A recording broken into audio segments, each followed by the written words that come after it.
बिस्मिल्लाहिर्रहमानिर्रहीम। अस्सलाम वालेकुम एवरीवन। आज का जो हमारा टॉपिक है स्टैट्स का वो है सैम्पलिंग डिस्ट्रीब्यूशन। इसमें हम बात करेंगे sampling with and without replacement, और इसमें हम सॉल्व करेंगे दो न्यूमेरिकल।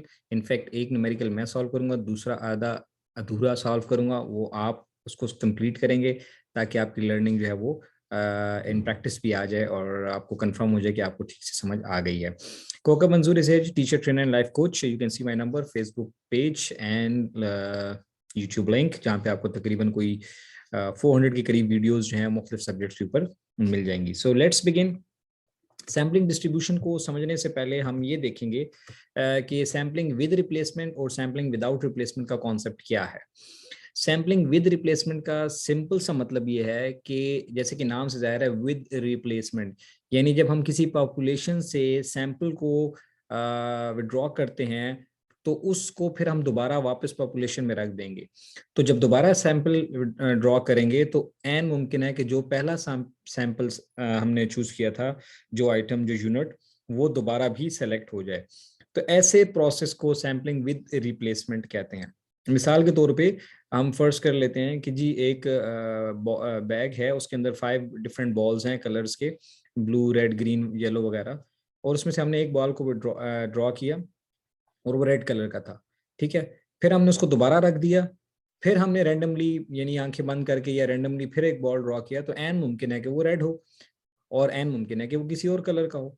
तो इस तरह का जो प्रोसेस है सैम्पलिंग का, इसको कहते हैं सैम्पलिंग विद रिप्लेसमेंट। सैंपल को ड्रॉ करें और दोबारा उसको वापस रख दें, फिर दोबारा हम सैंपल ड्रॉ करेंगे तो या वही पहले वाला आ सकता है या कोई दूसरा। इसको कहते हैं सैम्पलिंग विद रिप्लेसमेंट। अब जब हम पॉपुलेशन से मुख्तलिफ सैंपल्स ड्रॉ करते हैं, लेट सपोज कोई पॉपुलेशन इसमें 50 लोग हैं या 100 लोग हैं या कोई 100 यूनिट है, और उसमें हम उसमें से दो दो या तीन तीन के सैंपल ड्रॉ करते हैं, तो कैसे पता चलेगा कि कितने सैंपल साइजेस इसमें बनेंगे। तो इसका सिंपल सा फॉर्मूला है n raise to power n, where capital N shows the total population कितनी है, और स्मॉल n शोज कि कितने नंबर्स का हमने सैंपल यूनिट ड्रॉ करना है। फॉर एग्जांपल हमारे पास टोटल 6 यूनिट्स हैं, 6 बॉल्स हैं या 6 कोई भी चीज़ें हैं जिसमें से हमने सैंपल ड्रॉ करना है। कितने का? दो दो का सैंपल ड्रॉ करना है। एन स्मॉल हमारा एन कितना हो जाएगा? 2। तो इसको जब हम कैलकुलेट करेंगे तो n raise to power n यानी 6 रेज टू पावर 2 यानी 6 स्क्वायर इज इक्वल टू 36। तो इसके हमारे 36 सैंपल साइज पॉसिबल हम इससे ड्रॉ कर सकते हैं। ठीक है, आगे चल के हम न्यूमेरिकल सॉल्व करेंगे तो फिर आपको इसकी ठीक से पूरी समझ भी आ जाएगी। विदाउट रिप्लेसमेंट क्या है कि आप किसी पॉपुलेशन में से एक सैंपल ड्रॉ करते हैं और आप इसको दोबारा वापस पॉपुलेशन में नहीं रखते, तो गोया उस सैंपल का दोबारा सेलेक्ट होने का कोई चांस नहीं होता। इसको कहते हैं सैम्पलिंग विदाउट रिप्लेसमेंट, और आमतौर पे रियल वर्ल्ड में ज्यादा सैम्पलिंग विदाउट रिप्लेसमेंट ही यूज की जाती है, क्योंकि हम जब एक बार सैंपल ड्रॉ कर लेते हैं तो आमतौर पर उसको दोबारा पॉपुलेशन का हिस्सा नहीं रखते। द नेक्स्ट इज कि उसमें फिर कोई और जो है सैंपल होगा। जैसे आपके ये लकी ड्रॉज वगैरह होते हैं, इन प्राइस बॉन्ड्स वगैरह, तो एक बार आपका बॉन्ड एक कुरानंदाजी में निकल आया तो इट डज नॉट मीन कि इसी कुरानंदाजी में दोबारा भी निकलेगा, बस वो एक बार निकल आया देन इट्स ड्रॉन। नेक्स्ट कुरानंदाजी में फिर उसको हम रख सकते हैं, लेकिन इसमें हम नहीं रखते। तो इसके सैंपल्स कितने ड्रॉ हो सकते हैं? इसका फॉर्मूला है NCN, यानी N कैपिटल वही population, small n number of sample कितने ड्रॉ करने हैं, और C मींस कॉम्बिनेशन। तो ये कॉम्बिनेशन परम्यूटेशन आपने मैथ्स में भी पढ़ा होगा। ठीक है, तो कॉम्बिनेशन का सिंपल सा फॉर्मूला क्या है?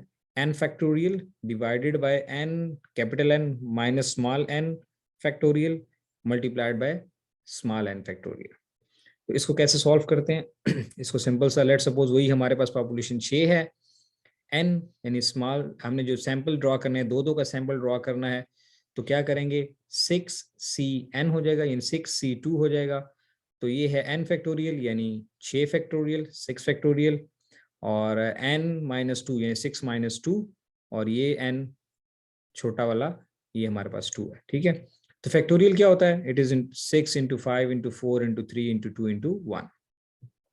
6 माइनस 2 क्या हो जाएगा? 4 है, 4 इंटू 3 इंटू 2 इंटू 1, और ये 2 अपनी जगह पे, यानी 2 फैक्टोरियल क्या हो जाएगा? 2 इंटू 1। तो ये देखिए 1 2 3 4, ये एज इट इज हम ऊपर नीचे क्रॉस कर देंगे। अब ऊपर हमारे पास क्या बच गया? 6 एंड 5, नीचे बच गया 2 इंटू 1। तो इस 2 को भी हम फिर 6 से करेंगे, 2 1s are 2 and 2 3s are 6, तो ऊपर 3 रह जाएगा and 3 multiplied by 5 is equal to 15। यानी अगर हमारे पास पॉपुलेशन 6 यूनिट की है, उसमें से हमने दो दो के सैंपल ड्रॉ करने हैं विदाउट रिप्लेसमेंट, तो टोटल हमारे पास जो सैंपल आएंगे वो 15 सैंपल सेट्स बनेंगे। अब यहां तक अगर हम समझ आ गई तो अब हम चलते हैं सैम्पलिंग डिस्ट्रीब्यूशन पे। ठीक है, सैम्पलिंग डिस्ट्रीब्यूशन क्या होती है? द प्रोबेबिलिटी डिस्ट्रीब्यूशन, या इसको रिलेटिव फ्रीक्वेंसी डिस्ट्रीब्यूशन भी कहते हैं, of the values of statistic. तो हमने या मीन निकालना होगा, या स्टैंडर्ड डिविएशन यानी या वेरिएंस वगैरह निकालना होता है, या प्रोपोर्शन। नेक्स्ट वीडियो में इंशाल्लाह हम प्रोपोर्शन पे भी बात करेंगे। इस वीडियो में हम मीन एंड स्टैंडर्ड डिविएशन या वेरिएंस की बात कर लेंगे। ठीक है, तो अगर पॉपुलेशन सैम्पलिंग हमने विद करनी है या विदाउट रिप्लेसमेंट करनी है, तरीका मैंने पहले आपको समझा दिया।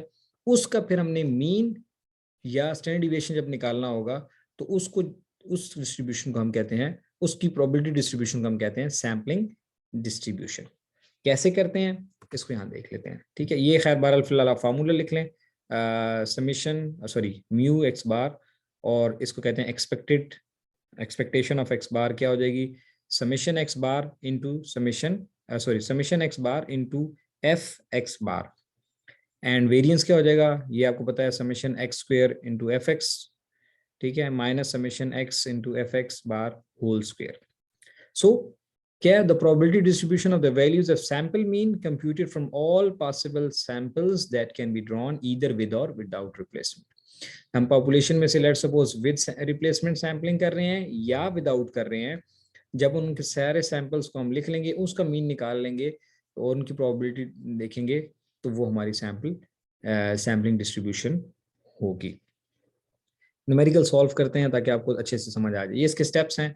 पहले हम सैंपल्स बना लेंगे, फिर उसका मीन निकाल लेंगे, फिर उसकी फ्रीक्वेंसी डिस्ट्रीब्यूशन निकालेंगे, मींस फ्रीक्वेंसी टेबल बनाएंगे, एंड देन उसकी प्रोबेबिलिटी हम फाइंड आउट करते हैं। फॉर एग्जाम्पल 4 की पॉपुलेशन हमारे पास, टोटल पॉपुलेशन n है, दैट इज 4, और ये पॉपुलेशन हमारे पास एक नंबर 0 है, एक 1 है, एक 2 है और एक 3। फिर 4 नंबर है हमारे पास, 0 1 2 एंड 3।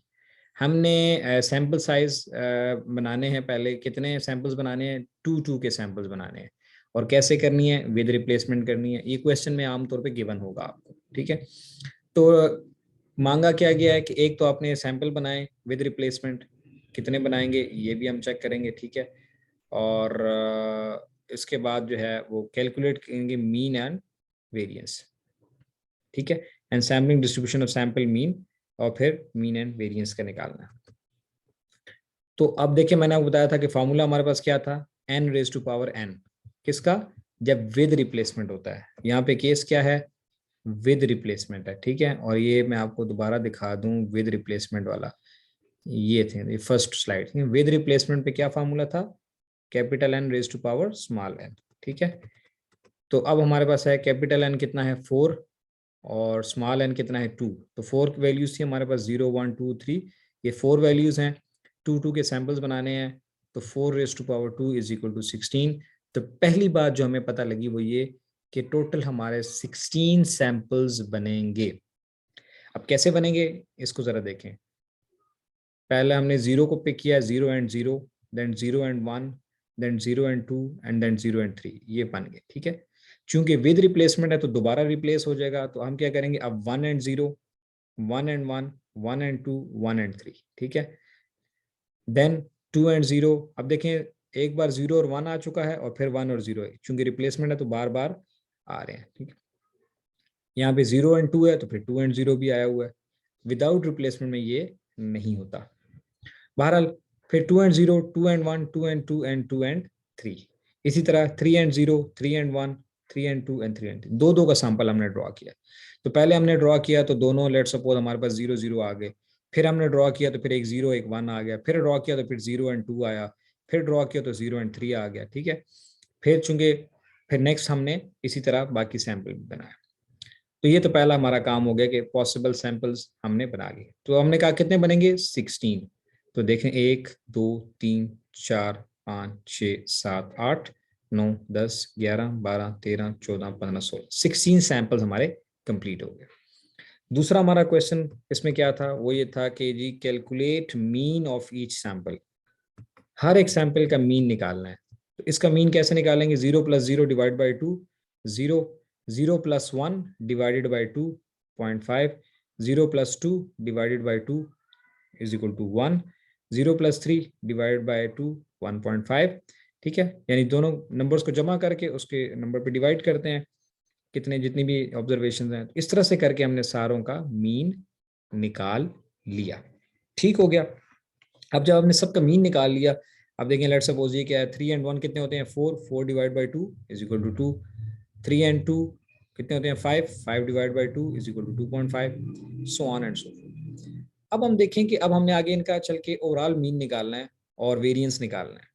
तो पहले हम इसकी प्रोबेबिलिटीज निकाल लेंगे, ठीक है, डिस्ट्रीब्यूशन बनाएंगे। तो अब देखें कितनी वैल्यूज है हमारे पास, एक 0 है, एक 0.5 है, एक 1 है, एक 1.5 है, फिर ये 0.05 वही वैल्यू आ गई, 1 भी वही है, 1.5 भी वही है, 2 एंड फिर हमारे पास 3। तो ये एक्चुअल हमारे पास कितनी मीन है, एक 0 है, एक 0.5 है, एक 1 है, एक 1.5 है, एक 2 है, और हम देखते हैं 2.5 है एंड देन 3। तो अब हमने देखा कि 0.5, 1, 1.5, 2, 2.5, 3 ये कितनी बार आया है, 0 1 टाइम आया है, बिल्कुल ठीक है, 0 1 टाइम आया है। अच्छा 0.5 कितनी दफ़ा है, 2 टाइम्स है, 0.5 एक ये है और एक ये है, तो ये 2 टाइम आया है, बिल्कुल सही है। फिर 1 कितनी दफ़ा है, 3 टाइम्स, चेक करते हैं, यहाँ पे आया 1, 1, 2, एक यहाँ पर आ गया, और कहाँ पे है, एक ये है, 3 टाइम आ गया, ठीक है। 1.5 कितनी टाइम आया है, 1.5 हमारे पास एक, दो, तीन और चार, ठीक है। तो इस तरह से करके हमने सारे कैलकुलेट कर लिए, ये टोटल 16 होने चाहिए, ठीक है। अब इसकी प्रोबेबिलिटी क्या हो जाएगी, चूंकि ये 16 है तो ये 1/16 इसकी प्रोबेबिलिटी होगी, इसकी होगी 2/16, इसकी 3/16, इसकी 4/16 and so on and so fourth. ठीक है, तो ये हमारे पास सैम्पलिंग डिस्ट्रीब्यूशन ऑफ एक्स बार आ गई।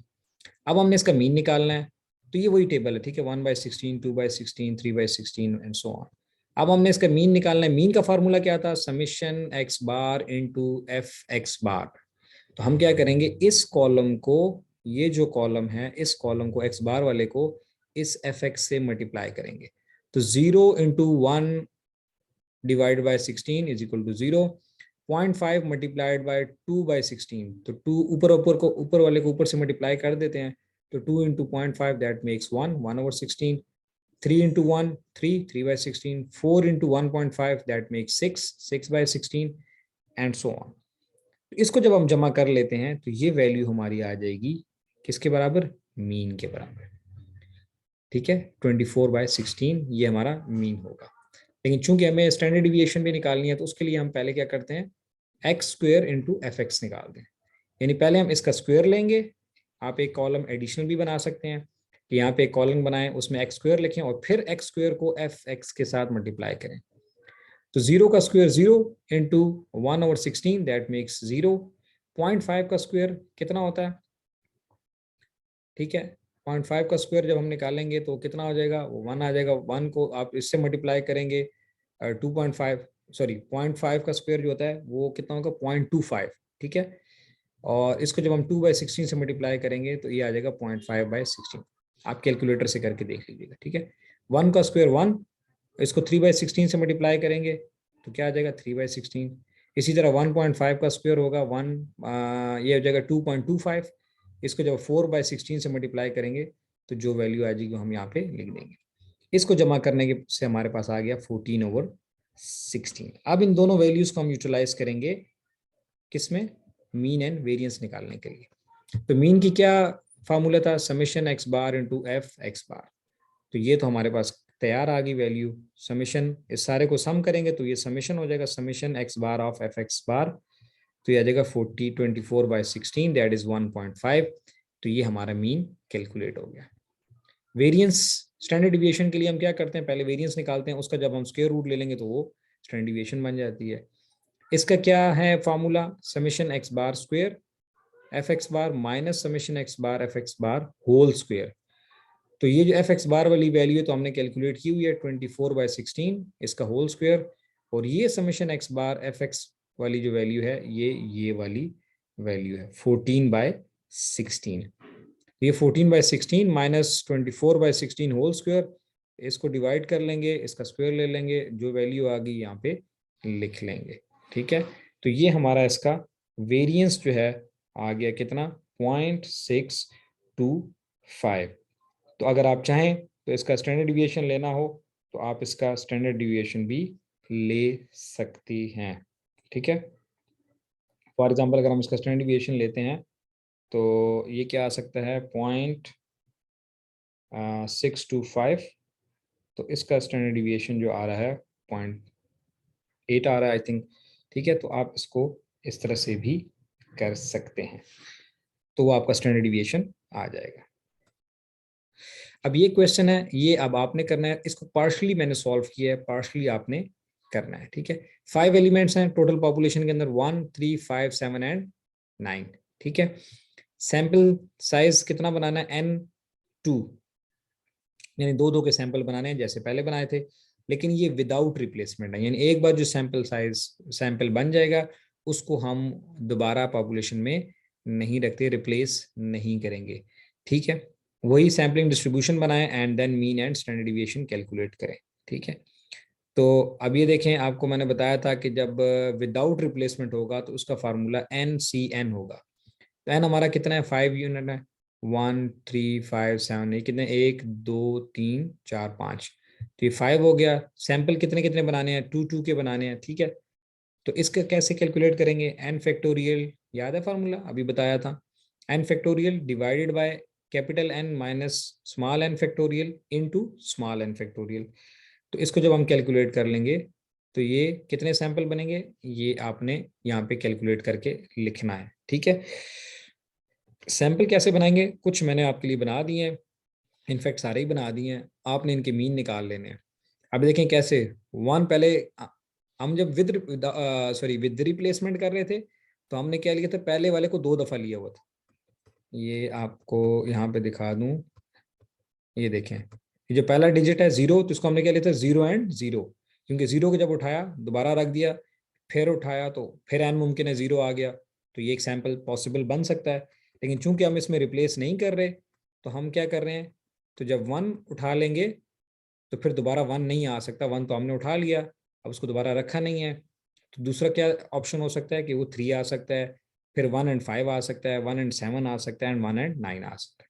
एक बार 1 एंड 3 बन गया, अब 3 एंड 1 दोबारा सैंपल नहीं बनेगा, क्या होगा, 3 एंड 5 हो सकता है, 3 एंड 7 हो सकता है, एंड 3 एंड 9 हो सकता है। सिमिलरली अब 5 एंड 1 नहीं बनेगा, क्यों, क्योंकि 1 एंड 5 ऑलरेडी बन चुका है, रिपीट नहीं होगा, तो ये क्या हो जाएगा, 5 and 7 and 5 and 9, and finally 7 and 9। तो कितने बन गए, 1, 2, 3, 4, 5, 6, 7, 8, 9, 10। तो आप ये जब इसको कैलकुलेट करेंगे ना, 5 factorial divide by 5 minus 2 factorial and then 2 factorial, तो इसका आंसर यहाँ पे 10 आएगा। अगला काम आपने क्या करना है, इनके मीन निकाल लेने हैं। मीन कैसे निकालेंगे, 1 + 3 डिवाइड बाई 2, 1 + 3 कितना होता है, 4 divide by 2 is equal to 2, 1 + 5 कितना है, 6 divide by 2 is equal to 3, and इस तरह आप सारों के मीन निकाल लेंगे। फिर वो जो मीन होंगे, फिर आप देखेंगे कि हर एक मीन कितनी कितनी दफ़ा आया है, फिर उसकी आपने क्या निकालनी है, प्रोबेबिलिटी निकाल लेनी है, फिर उस कॉलम को आपने मल्टीप्लाई करना है मीन के कॉलम के साथ, और आपके पास टोटल म्यू यानी सैम्पलिंग डिस्ट्रीब्यूशन का मीन निकल आएगा। फिर एक्स बार जो आपके पास आए हुए होंगे उनका आपने स्क्वायर लेना है, और उन स्क्वायर को आपने प्रोबेबिलिटी के कॉलम से डिवाइड मल्टीप्लाई करना है, और उसका जो सम आएगा वो होगा summation x square into f of x square. उसको फार्मूले में पुट करेंगे and then you can get the answer. आप मेरे वाला जो सॉल्व क्वेश्चन है, बाकी चीटिंग वहां से कर सकते हैं, in fact it's not cheating, it's an help, you can solve the question. Solve करें, मुझे बताइए कि आपसे सॉल्व हुआ या नहीं, अगर नहीं हुआ तो फिर मैं आपको फर्दर दोबारा भी गाइड कर दूंगा। आई जस्ट वांट कि आप प्रैक्टिस करें, क्योंकि बंदा जब सुन रहा होता है या टीचर को सुनना होता है या वैसे वीडियो देख रहा होता है तो बंदे को लगता है कि हाँ यार, हाँ अच्छा ठीक है, ऐसे होता है, ऐसे होता है, हाँ ठीक है समझ आ रही है, हाँ ठीक है, अच्छा अच्छा अच्छा ऐसे होता है। जब प्रैक्टिकली करने बैठते हैं तो फिर कहते हैं यार ये क्या हो गया, ये तो गलत हो गया है, ये कैसे होता है, ये कैसे होता है। तो आप इसको प्रैक्टिस में करें एंड इंशाल्लाह आप, आई एम श्योर कि आप इसको कर लेंगे। Thank you very much, stay bless और खुश रहें। अगर वीडियो अच्छी लगी तो आप शेयर कर दें ताकि किसी और का भी भला हो जाए।